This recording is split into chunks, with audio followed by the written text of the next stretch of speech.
The Rainmaker's Curse. Under the ancient baobab tree, the villagers gathered, their faces lit by the flickering flames of a campfire.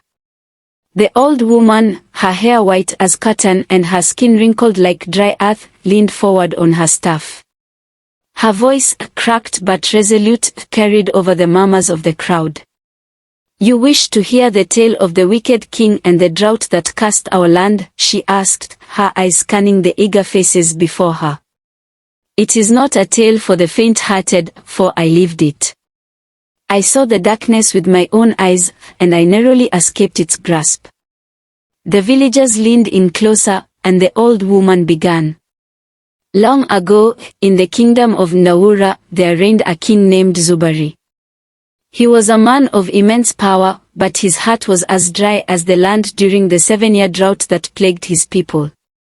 The rains had stopped, the rivers had dried, and the once fertile fields had turned to dust. One day, the royal advisor, an old man named Ulu, approached the king. "Your Majesty, the people are starving, and the animals are dying. We must seek a solution." Zubari's eyes gleamed with a sinister idea. "The gods have abandoned us, Bulu. Perhaps they demand a greater sacrifice. We shall offer them what is most precious, our people." Ulu's face paled. "But, Your Majesty, our people have already suffered so much." "Enough!" Zubari roared.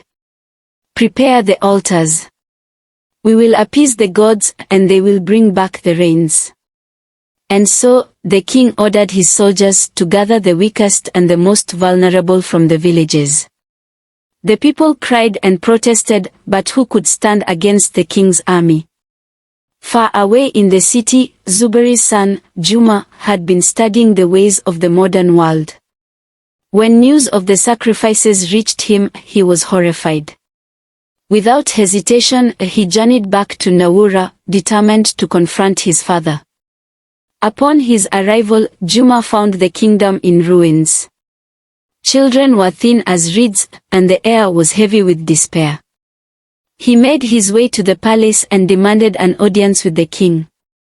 "Father," Juma said, his voice steady but firm, "what is this madness? You cannot sacrifice our people in the name of rain." Zubari rose from his throne, his face twisted in anger. "You dare question me, boy? Do you think your city ways make you wiser than the gods?"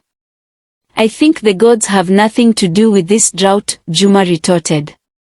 "We need wells, irrigation systems, then cooperation, not bloodshed." The king's face darkened. "You speak of rebellion, Juma. Do not force me to act against my own son." But Juma would not be silenced.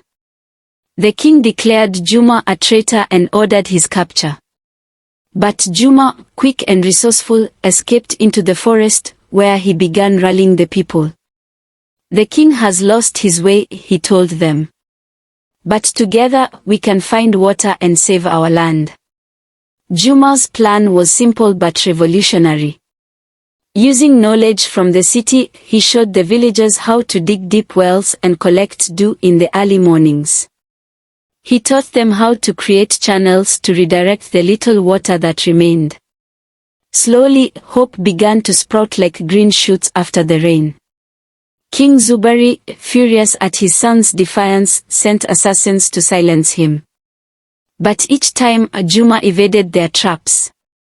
One night, as Juma sat with his followers, an arrow whizzed past his ear. He turned to see a shadowy figure retreating into the trees. The people of Naura, inspired by Juma's leadership, began to rise against the king. They refused to offer themselves for sacrifice and instead joined Juma in his efforts to restore the land. Zubari, feeling his grip on the throne slipping, summoned his army and marched to the forest where Juma's followers were gathered. "Come out, Juma!" Zubari bellowed. "Face your king." Juma stepped forward, unarmed but resolute.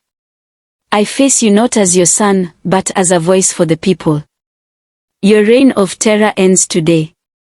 The two men stood face to face, father and son, the air between them charged with tension. Zubari raised his sword, but before he could strike, the villagers surged forward, their sheer numbers overwhelming the king's forces. Zubari was captured and brought before his people. "What will you do now?" he sneered. "Kill your king?" Juma stepped forward. "No, father. You will live, but you will see the world you tried to destroy rebuilt by the hands of those you oppressed." Under Juma's leadership, the kingdom flourished. The wells ran deep, the fields turned green, and the people sang songs of resilience and unity. The old woman paused, her eyes glistening with tears. And so, the rains returned, not from the gods, but from the efforts of a people who refused to give up hope. The villagers clapped and cheered, their hearts full of inspiration. The old woman smiled. "Remember, my children, no king is greater than the will of the people.